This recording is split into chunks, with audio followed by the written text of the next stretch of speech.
First of all, in your opinion, what is Nope about? Me? Yeah. Okay. It is about a brother and sister who, at the beginning of the film, are dealing with kind of a major loss, and they end up meeting this spectacle out in their ranch.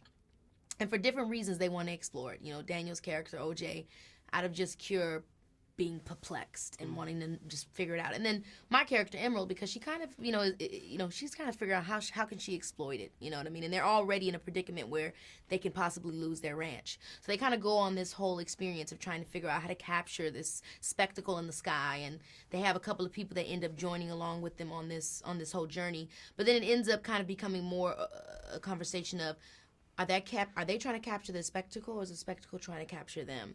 And I think it's a metaphor for a lot of different things, for film and entertainment industry, for us and our attention to spectacle as a society, and trying to be seen and not even really knowing what's going to happen when we actually are seen, you know, if it's good or bad or whatever the outcome could be.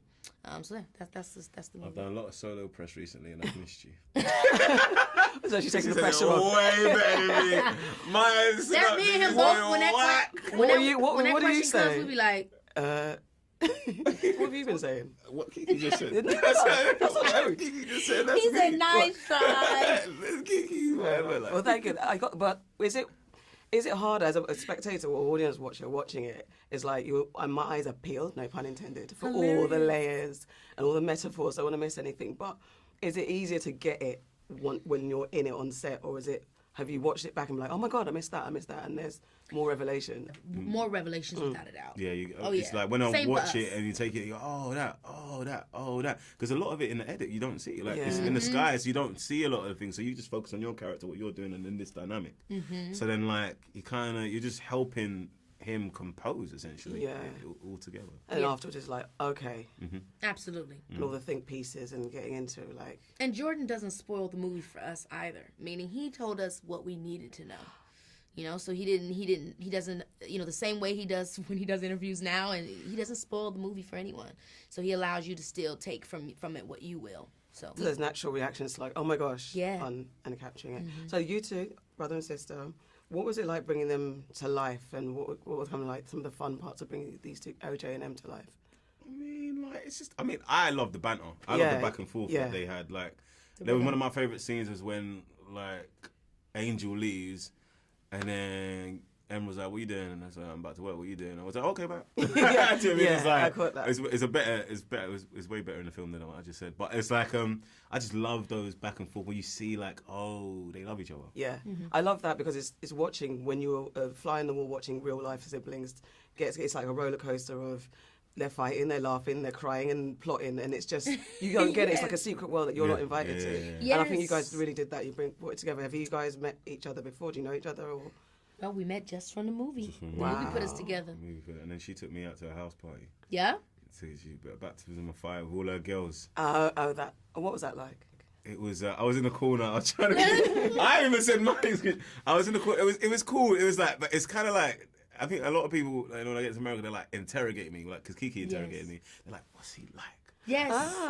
Okay, and then they'll do little things going, oh, you can do that. Yeah. Is he human? Can he dance? Oh, you like that? Like, there's a lot of that. I was by myself.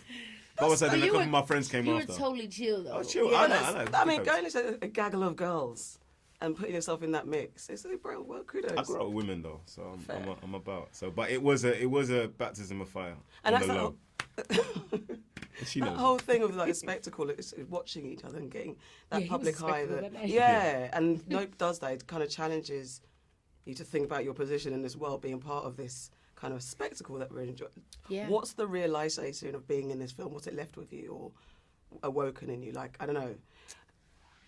I mean, I think I've always known this, but it just like the constant exploitation that you experience as an artist in this industry, and constantly giving yourself to the camera and to the performances, and this kind of this element that even if you're not trying to, it's this element of always having to prove, you know, or to show that you can do something again, or to, you know, that whole thing, you know, and just, you know, what it captures in you, you know, what it takes from you, what it leaves with you, you know, and just the worth of it all. I think, you know, it's easy to think about it in terms of social media, but when it's your art and something you've given your entire life to, it's kind of like, it's really interesting to kind of dive into what that means, because I've been doing it for so long.